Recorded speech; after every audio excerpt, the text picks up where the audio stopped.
so I want to broaden the conversation a little bit and then come back to the grid. And part of what I want to help us do this morning is really think about, as the Democratic Party builds out its policy platform, what are some very specific policies that the Democratic Party can get behind and lead on that really move us towards the renewable energy and the clean energy future that we need.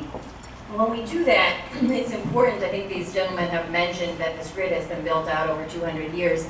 In addition, our generation system, so when we talk about the grid, we're talking about poles and wires and that system that brings electricity to your house.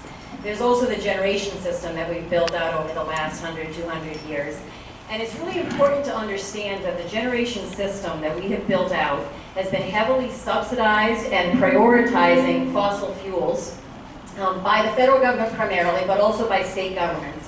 And when we're talking about energy systems, because there's so much long-term investment and long-term costs that you're creating, when you make a policy today to subsidize with tax breaks, with cheaper than market credit, with access to public lands for drilling, with insurance premiums that are waived, with all the different ways the federal government has prioritized and subsidized the fossil fuel industry, you then build a grid that is designed to take fossil fuels in centralized places and burn those fossil fuels, causing the climate change problems that we have today, and bring that to your house. So it's really important to understand that as the history when we now look at the system that we have and start thinking about what do we stop subsidizing and what do we start subsidizing, and what kind of investments do we have to make right away so that 10 years from now, 20 years from now, we have a grid that we have not only a grid but a generation system that really can move us towards that renewable energy future. So I think that's a really important policy background to have, and it's especially important because we'll be talking about ratepayer impacts. And when people talk about letting the market play itself out and the cheaper energy sources, and we need to consider ratepayer, we absolutely need to consider ratepayer impacts, but we need to understand that the reason that coal appears to be cheap, the reason that natural gas, which is the next thing that's coming as the big lie of a clean energy source, is going to appear to be cheap, is because it's been subsidized for as long as it has. So that's a really important context. I know we're going to talk more about that.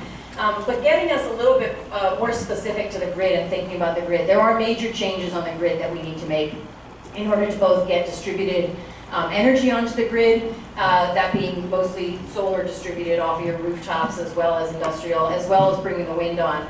But there's also a lot of really targeted energy efficiency that needs to happen on the grid. There's energy storage that we need to ramp up on the grid. It's the storage that's going to let us both address the demand side and the peak energy issues, as well as it's going to be storage that's going to allow us to bring the renewables on in a significant way. So a lot of stuff that has to happen on the grid, and I would encourage folks to pay attention right now to the rate-making, decision-making that's happening in the Public Service Commission, where there's going to be a change to the way that the rates are set for the utilities, and in particular to look at performance-based rate-making, where we have the opportunity to require that utilities are responding to specific public policy goals in order to be able to recover rates from consumers. So we could talk more about that going forward, but those are a couple things to be looking for going forward. Good morning, everybody. Again, I'm Jim Gilchrist, and I'm a delegate from Gaithersburg and Rockville. And I just want to, first of all, do we all remember the book Primary Colors? It's the anonymous book from the 90s. Well, there was a scene in Primary Colors where the main character, he's speaking at a dinner, he's like the opening speaker, and then later he finds out that his main opponent is the main speaker that night, and he's very upset that he was the warm-up act. Well, I just couldn't be more proud to be part of the warm-up act for Speaker Pelosi, who's coming later today. I just couldn't be more proud for all the people who are coming later today, and to be part of this panel this morning. On our committee, the Environment and Transportation Committee, we've been really struggling with the issue of solar panels in the state, where the solar panels can go. We're going to 14% by 2030 from solar. There's a large group out there that feels that we shouldn't take prime farm land There's a large group that, we want to maximize rooftop, we want to maximize community solar. The solar community, and represented here on my left, they make very clear to us that they feel that they can get to 14% over the next 10 or 15 years. The grid can only take so much, and it's going to have to be improved. But they feel that they can get us there, and that the legislature needs to be very careful not to make it tougher on them.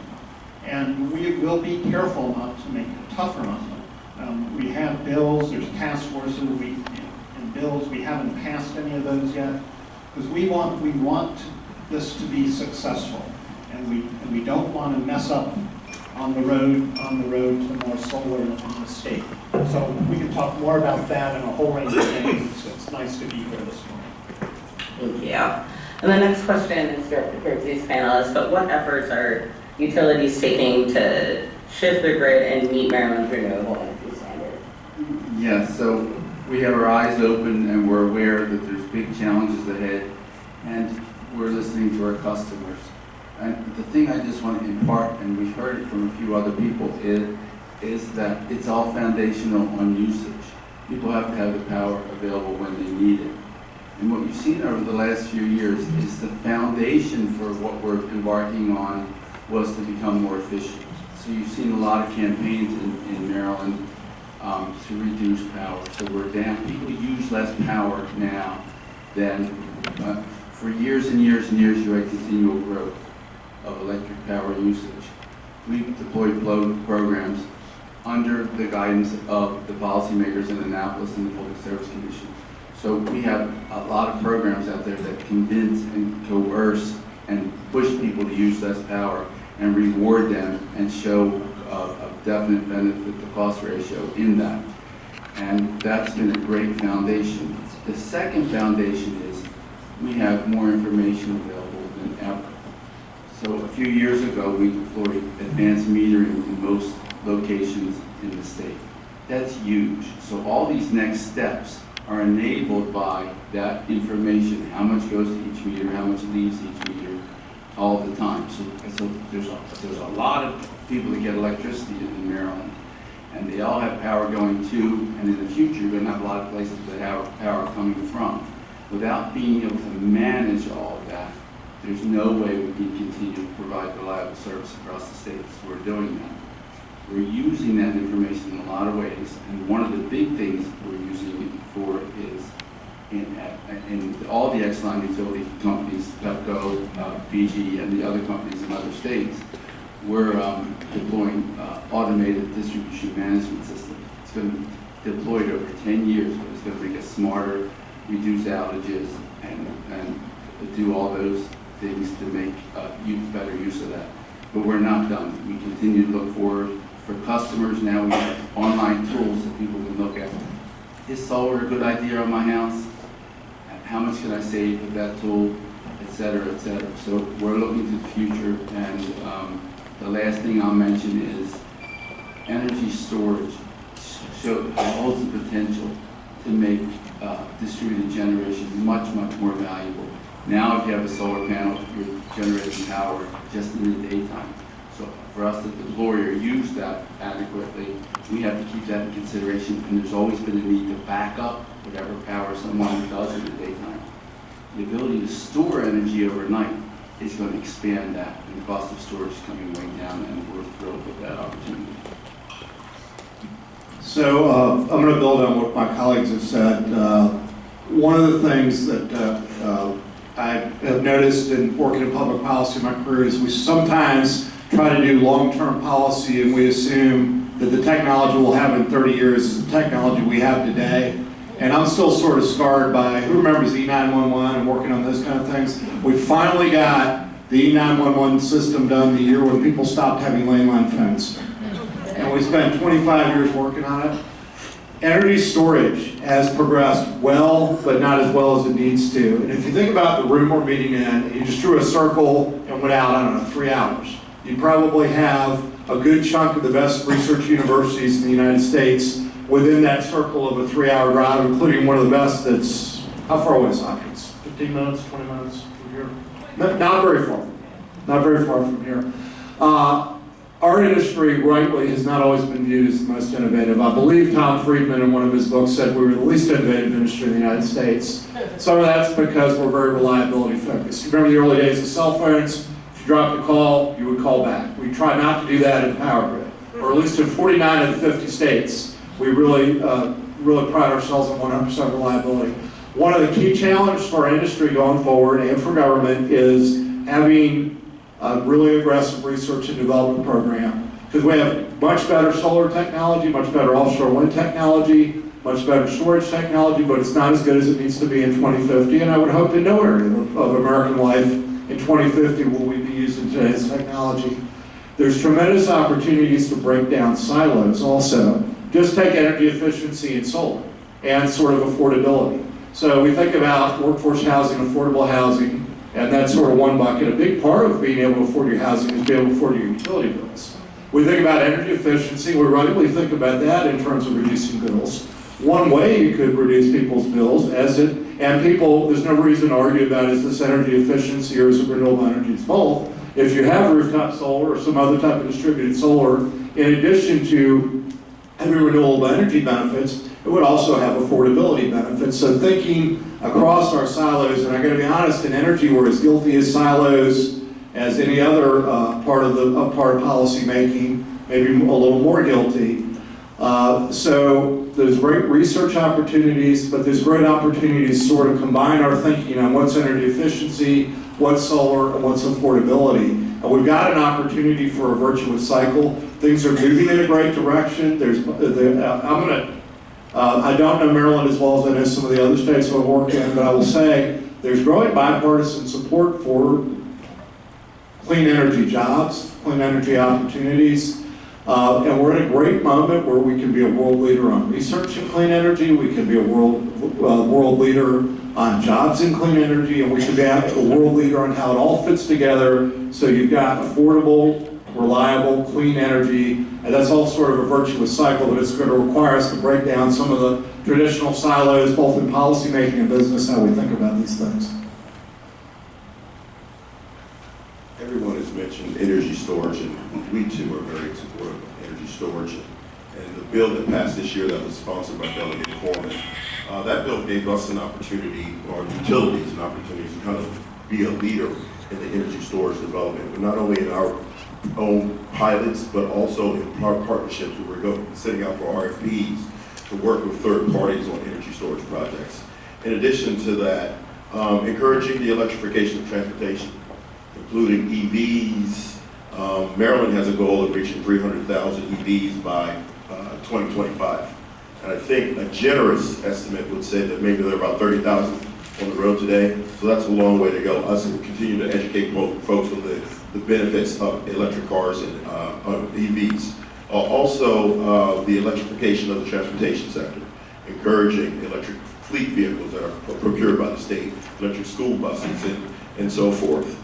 In addition to that, the promotion of energy efficiency programs like Empower Maryland, which is one of the greatest energy efficiency programs in the country. It helps consumers save money and also manages load across all energy resources. PEPCO in particular has created a specialized program to make the process of installing distributed energy resources into their homes easier. There's something, if you look on our website, we call PEPCO's Green Power Initiative. I encourage you all to take a look at it. In addition to that, PEPCO will be introducing the Community Solar Portal at PEPCO and Delmarva Power, which will be available to subscriber organizations starting Monday, November the 18th. The Community Solar Portal, key features are secure portal that is utilized for subscriber enrollment in community solar facilities. The subscriber organizations can use the portal to manage enrollment, update, and unenroll subscribers to community solar project, and allows multiple users across to access the portal and manage by the subscriber. So there are a number of things that we are engaged in terms of trying to make sure that we are helping Maryland to meet its energy goals. Thank you. Next, a central part of Governor Hogan's renewable energy plan to get Maryland to 100% is counting natural gas, which as science tells us is more harmful than even CO2. What role do you see natural gas playing as we transition to 100% clean renewable energy? The question on renewable natural gas, may I at least explain how we think about that at Dominion, or what that is? It's actually, and has everybody had breakfast, because this is a little messy. It involves animal farming. So the idea, this is a pilot we're doing with Smithfield in Virginia, North Carolina, and Utah. What those states have in common is a lot of hog farming. Animal waste emits methane, which, as the question notes, is a potent greenhouse gas. And the idea is right now, animal waste is a cost for farmers. You've got to pay to dispose of it. It's a source of emissions because the methane is being emitted into the atmosphere. So the idea of our renewable natural gas project is you capture those emissions. So rather than having them emitted, you take the waste product, you use an anaerobic digester to capture the emissions, and you turn it into pipeline quality natural gas. So in the case of renewable natural gas, at least as I understand it in our business, that's one of those terms that, we've got a very specific application that we call our partnership Align Natural Gas, but it's taking the animal waste and preventing the emissions, and then turning it into the pipeline quality natural gas. I will say short term, the role of natural gas is not just in electric generation, it's got two other applications.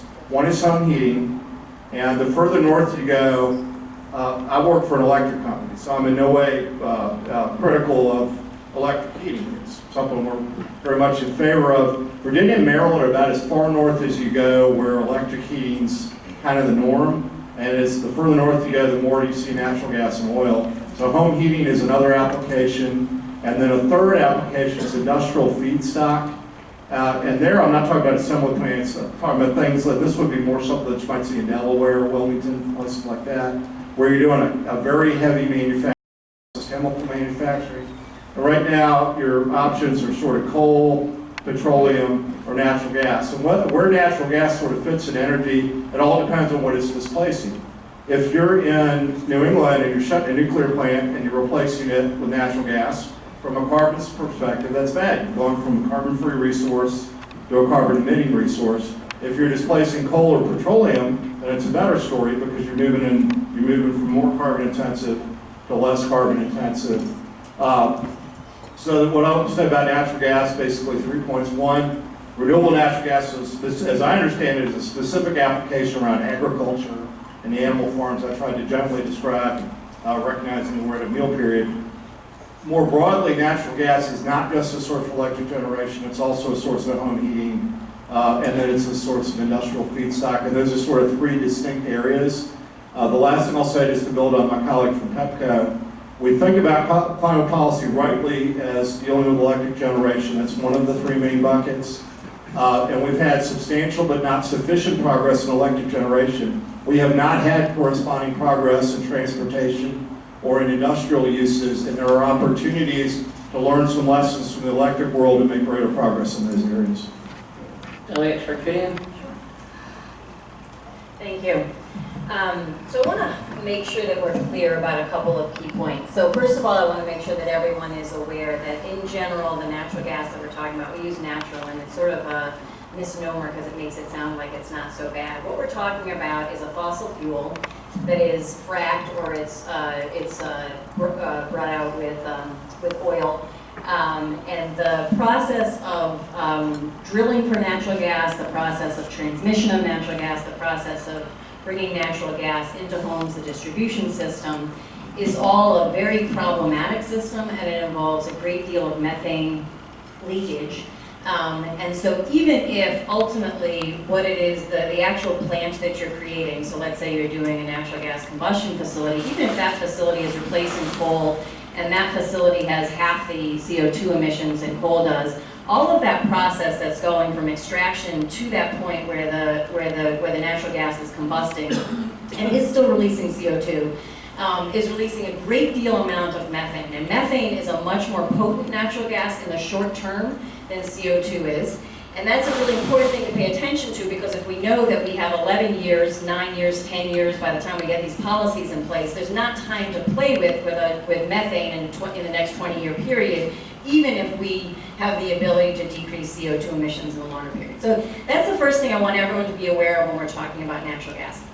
The second thing is, because of that, it is much easier to, I want to come back to renewable natural gas, but it's much easier to clean up the electric grid, which is why generally the consensus is that what we need to do is electrify everything and clean up the grid at the same time.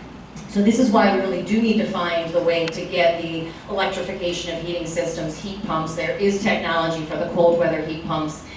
We do have the ability to start moving in that direction, and we need to invest in that direction and not accept this idea that natural gas is somehow an acceptable replacement for coal or any other energy source. So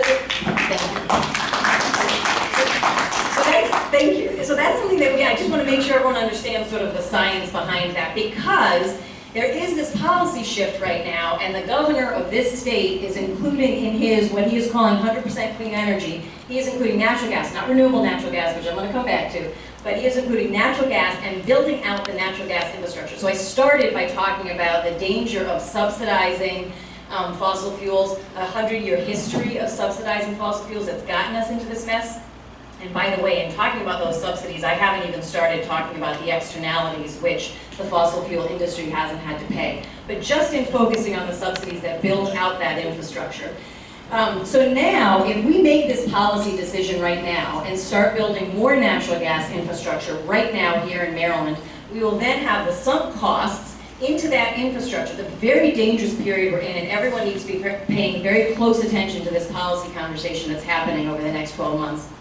Because if we make those decisions now, then we have those sunk costs in this natural gas infrastructure, and we will continue to be emitting methane and destroying our environment over the next 10, 15, 20, 30 years. So that's sort of the natural gas side of things as it, and I just want to say that if folks aren't aware, the Public Service Commission directed in the AltaGas, it's an active policy of the current administration and the Maryland Energy Administration to promote building out more natural gas infrastructure in the state. And most folks aren't aware of that. PSC directed AltaGas and Washington Gas in their merger to give money to the state so the state could promote natural gas infrastructure in this state. And everyone needs to know that, and everybody needs to be fighting against that. As opposed to what happened in the merger, same merger, but the DC Public Service Commission actually directed Washington Gas, AltaGas in their merger to move away from natural gas infrastructure. They said, you do that merger, but over the next 10 years, you put more battery storage on our grid. You do all these other things that really get us towards renewable energy. So there's other ways to manage these monopolies of the utilities that we need to manage through regulation, I mean, by design.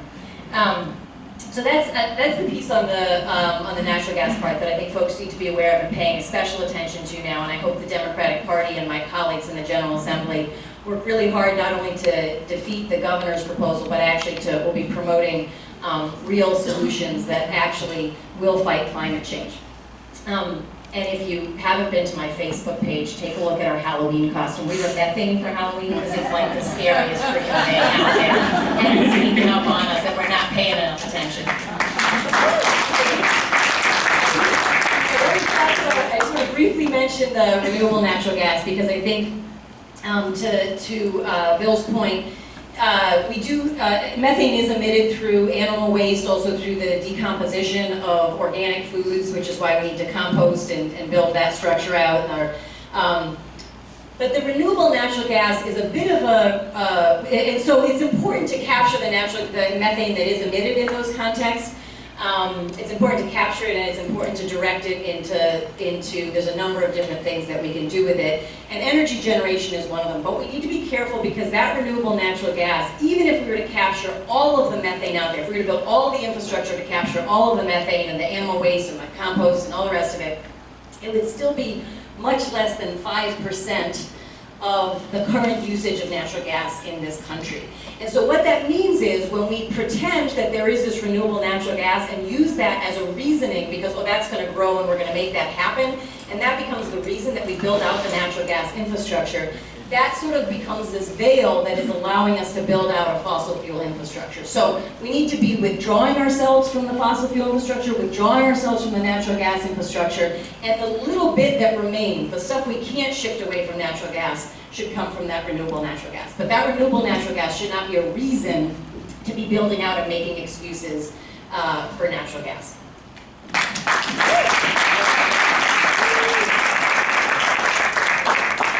Let me just say, Delegate Charkoudian right here on my right, she was the one who took the Clean Energy Jobs Act to the floor in the Maryland House of Delegates, and she stood there and she answered questions for an hour, and it was fantastic. And in Annapolis, when you don't have anything to add, you say, me too. Let me just say, me too.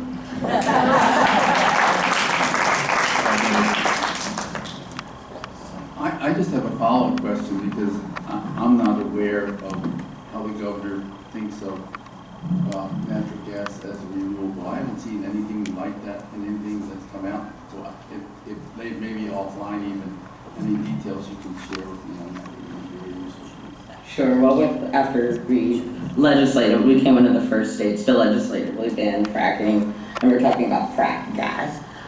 He worked out a deal with TransCanada to propose the Potomac pipeline, and then he also worked out through the merger process, was allocating like about $30 million in Maryland to like kickstart a frack gas expansion through southern Maryland and then the eastern shore, as well as some areas in western Maryland to expand natural gas. But I was more referring to the proposed renewable energy plan counting natural gas. If you look at the governor's letter in response to the Clean Energy Jobs Act, and if you look at the GGRA report that he just put out there, he highlights building out the natural gas infrastructure as a response to and a way to increase clean energy. And so we have reason to believe, based on those two documents, that's what he's planning on doing. And not as part of our renewable portfolio system, but to get to zero emissions. That's cool. So this is more for the Delegate Gilchrist and Delegate Charkoudian. What plans does the Maryland General Assembly have to get Maryland to 100% renewable energy? As part of the Clean Energy Jobs Act, there was a mandate in that bill that we embark on a study to get to 100% clean renewable energy. When we address energy issues and clean energy, you can break it down by sectors. And there's the transportation sector, and there's the national effort to get the CAFE standards up in cars that our current president is really just undercutting, and I just want to support California in that. Then there's the clean, and then there's clean energy from utilities. As Maya Rockymore Cummings said when she introduced the panel, Maryland was one of the first, and we started in the 02 time frame, starting to enact renewable portfolio standard bills to really increase the amount of clean and renewable energy in Maryland. It's so important. We have to start early. It's going to take a lot of time, as this panel has said. It's going to take a lot of time, but we need to upgrade the grid to get there. There's another sector, and it was touched on by the gentleman from Dominion Energy. Just this year, we had a bill in the legislature. I think that this is new. We're talking about carbon emissions in the food process. The state procures a lot of food. Friends of the Earth says over and over again that we will not be able to meet the Paris Climate Accords without addressing the agricultural sector. And that comes down to basically to the foods we eat in the long, long run. And we need to start, we have to address all of the sectors to get there. And so to get to 100%, often they'll say 100% like clean or renewable energy, utility energy, but that's not all of the sectors. And we really have to think about all of the sectors. And it was just this session that we had some of our first activity on the carbon intensity of food issue. Thank you. So I would do Me Too on needing to address transportation as well as food and other sectors. Also, I think in the agricultural sector, we have the opportunity. So real carbon sequestration happens not from technology that doesn't exist yet, but from trees and from regenerative agriculture. And so there's work that we can do in the state that protect our trees and build out our regenerative agriculture, even while the other forms of technologies are playing around out there.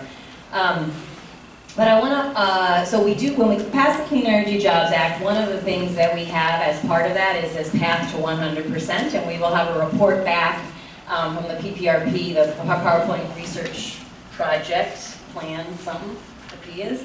Anyone can help me out there. PPRP will be giving us a report on how we get to 100%. So that's going to give us, to some extent, in a couple of years, we'll be able to come back and we'll be able to look at how do we get really to 100%. But in the meantime, I have a bill this coming session, and I would invite folks in the room to engage with me and to work on this bill. It's called Community Choice Energy. And what it does is it lets the counties and the municipalities that want to get to 100% before the state is ready to get to 100% renewable energy, it lets those counties and those states aggregate and purchase energy on behalf of their residents. And so, for example, in Montgomery County, there's a commitment to getting to zero greenhouse gas emissions by 2035, which if we are not at 100% at the state level in our energy procurement, which at this point we won't be, then they really can't meet that goal. If we pass community choice energy, the county could aggregate and purchase energy on their behalf and could get to 100% renewable, both through purchasing RECs from the grid, the renewable energy credits, but also through local generation, through building out more local solar, through building out local storage. The county is really interested in doing some cool stuff with the school buses, electric school buses that could then be used in the evening during peak times to add generation to the grid through targeted energy efficiency. So I think that even while the state is figuring out what its path is towards 100%, the community choice energy would allow localities to move us closer, and so what that means is as a state we would be moving and inching towards 100% even before the state does. And I have been working with utilities and the retail energy suppliers, and I really hope that they will continue to work with me and join me in supporting that and empowering local counties and municipal governments, and I invite all of you to join me in that effort as well. May I say a word about the school buses, because we're working on that? We are working on trying to take our service territory to 100% electric school buses. And one of the things looking at it, it's going back to this idea of a virtuous cycle. It's a great story in terms of emissions, because most school buses right now run on heavy diesel. So it's, but it's also a great public health story. Well, right now is the emissions from being on a school bus are not fantastic, and there's an opportunity to not only have improvements in sort of your energy portfolio, but also from your child health perspective, because diesel emissions are, I guess to put it modestly, are not optimal, particularly if you've got childhood conditions like childhood asthma. There's great opportunities, but we also see an opportunity in energy storage, because the whole idea of energy, electric buses have very substantial electric batteries. And the great thing for sort of a plan in a 24/7 operation is you know exactly when a school bus of any type is going to be used. Passenger vehicles are a little trickier because you all think, if you think about the course of your day and when you might drive, it's not as predictable as maybe all of us would like it to be. School buses are extremely predictable, and while they're recharging, they've also got an opportunity to act as an energy storage source because they're recharging at night when we need energy storage. So we really see an opportunity not just for emissions, but to lower operating costs for school systems day to day because they're cheaper to maintain, but also to pick up as a storage source. Now, they're not going to be 100% a solution, but thinking about how close we are to Camden Yards, getting to 100% may not be a bunch of 3-run homers. It's going to be a lot of singles. And this is a policy area where you say, well, it's 2 or 3%, it's 4 or 5% here. That's what it's going to take to get 100%, is not leave any of the singles on the table. So I think we sometimes think about policy like it's Earl Weaver, a 3-run home run is the best strategy of all. I think it's more like Rod Carew. It's a lot of singles that collectively add up to 100% land. Thank you. And the last question, so the major environmental initiatives that have passed in Maryland have largely passed along party lines. How do we reach across the aisle to ensure that addressing climate change is a bipartisan issue? David? Sure, I'm happy to. Here we go. So we represent multiple states, and one of those states is Virginia, which my friend and namesake, Mr. Murray at Dominion, will also know full well.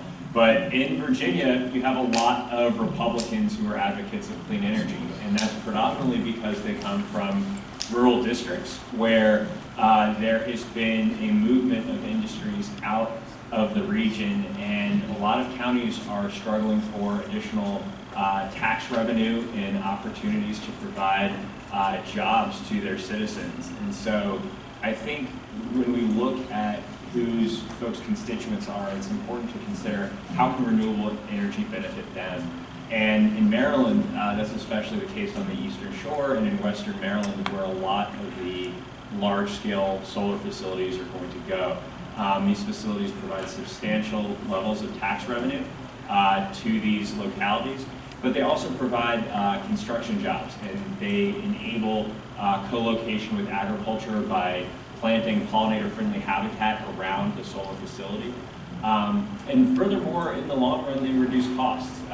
Distributed energy resources provide a lot of grid benefits and are smart investments in the state. And so if you look at what a number of states across the country are doing, they're not exactly blue states. Arizona, North Carolina, which is now one of the most conservative legislatures, is one of the states that's friendliest to the solar energy industry. And ultimately, it just comes down to building these constituencies and jobs and economic development that really helps strengthen the bipartisan coalition for clean energy and battery storage. But before I address the issue of bipartisanship directly, let me also just say one of the issues on the horizon.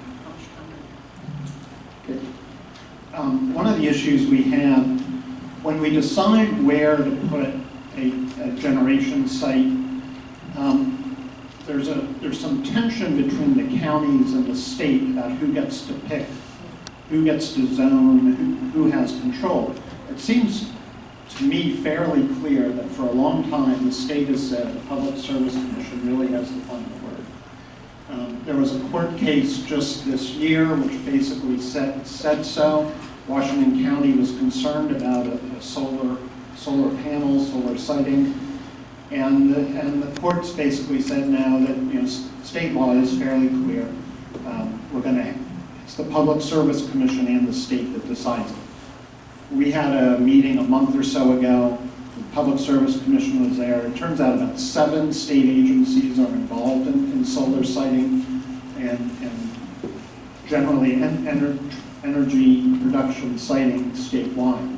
So I think that's important. There'll probably be bills there to question that, but we'll look at those very, very carefully. On the bipartisan issue, just how bipartisan is the environmental movement, I think what we have to hope for and what we have to keep pushing for is to get the word out that this is an increasing, growing problem, and I think national polls show that people are believing it. Now, I think President Bill Clinton used to say in the 90s, he would say, we all accept that global warming is a problem, but we just haven't figured out what to do about it yet. I think in the last 20 years, we've come a long way, and there'll always be a group that lags and a group that leads. And let me point out somewhat hopefully that 2 or 3 years ago, this governor vetoed the Clean Energy Jobs Act. This year, the bill that Laura defended on the floor be allowed to become law without his signature. And I think that is an improvement on his executive order just recently on solar siting. He did say, the executive order did say that climate is a real problem. It said that very, very clearly. So I'm hopeful that in Maryland in particular, and nationally, and indeed internationally, as people realize that we're entering a greenhouse age, that we will really start to take action?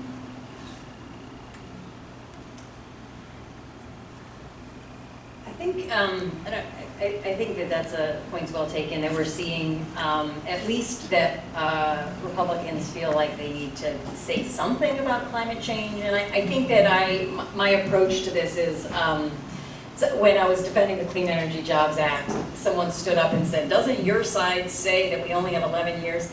And I said, I'm not actually sure what you mean by your side, because we're all on the planet together. We got this one planet. It's not a red or a blue planet. We got this one planet. So, and I didn't mean to be a smartass when I said that. Like, I don't understand the sides on this one. I genuinely don't.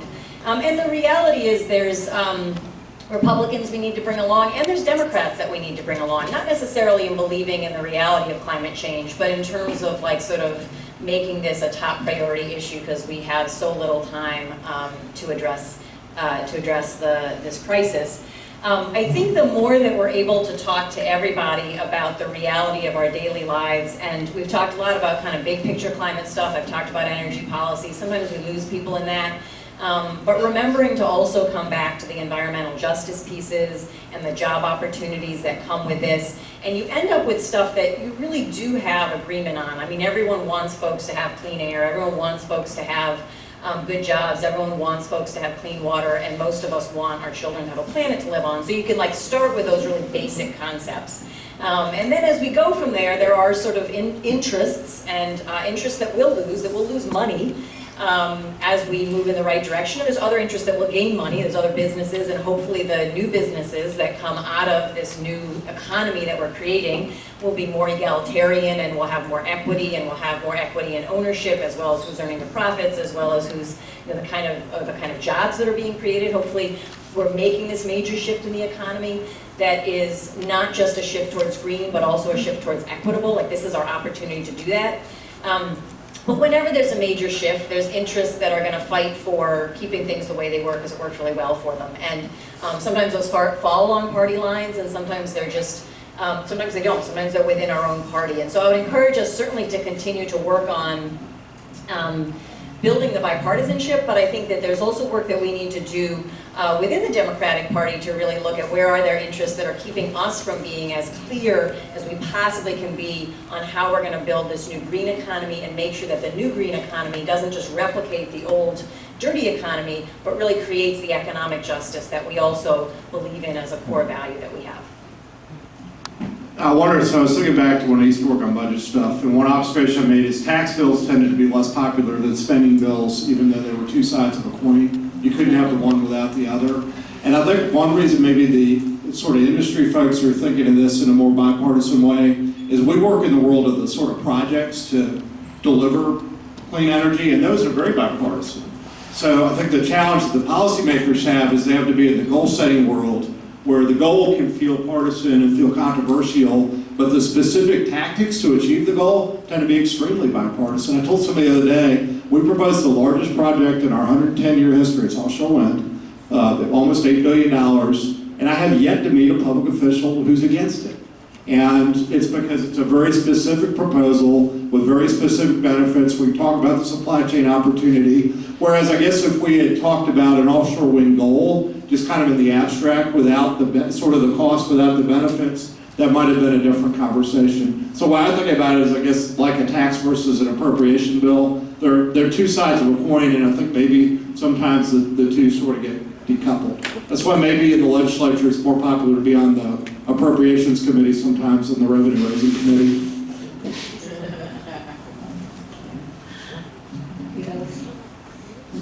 Now I'm going to take some questions from the audience that you may have for our panelists.